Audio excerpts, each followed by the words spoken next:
2007 সাল থেকে কারাবন্দী অবস্থায় আছেন সাবেক স্বরাষ্ট্র প্রতিমন্ত্রী ও বিএনপি নেতা লুৎফুজ্জামান বাবর। এরই মধ্যে মঙ্গলবার সকল মামলা থেকে বেকসুর খালাস পান তিনি।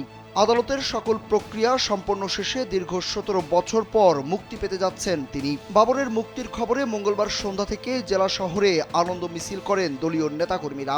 আনন্দ মিছিল হয়েছে বাবরের নিজ উপজেলা মদন ও কেন্দুয়াতেও।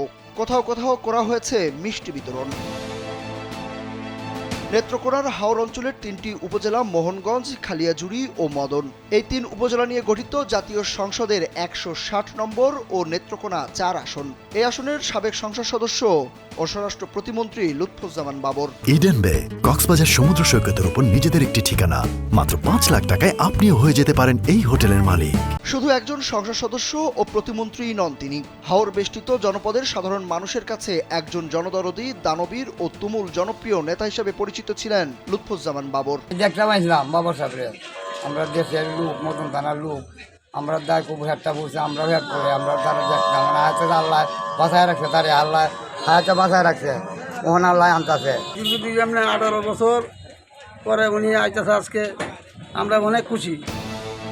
লুৎফুজ্জামান বাবরকে বরণ করে নিতে অধীর আগ্রহে রয়েছেন হাওর পাড়ের লাখো মানুষ। তারা তাদের প্রিয় নেতার মুক্তির অপেক্ষার ক্ষণ গণনা করছেন।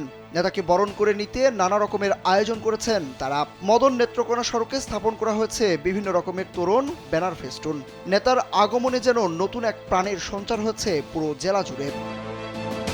স্থানীয় বিএনপির নেতাকর্মী ও সাধারণ মানুষরা বলছেন, লুৎফুজ্জামান বাবর সংসদ সদস্য ও স্বরাষ্ট্র প্রতিমন্ত্রী থাকাকালে তিনি নিজ নির্বাচনী এলাকা মোহনগঞ্জ, খালিয়াজুড়ি ও মদন উপজেলা সহ জেলার সার্বিক উন্নয়নে গুরুত্বপূর্ণ ভূমিকা রাখেন, যে কারণে তিনি পুরো জেলাবাসীর কাছে খুব দ্রুত সময়ের মধ্যেই আস্থাভাজন ও জনপ্রিয় হয়ে উঠতে পেরেছিলেন। বাবর তো খুব ভালো ছিল, বাবর মুক্তি হইলে হয় এই দেশে খুব, এই যে আমাদের মদন কো, খালিয়াজুড়ি কো, মোহনগঞ্জ কো, নেত্রকোনার কো, সব জায়গায় উন্নয়নমূলক কাজ করেছে।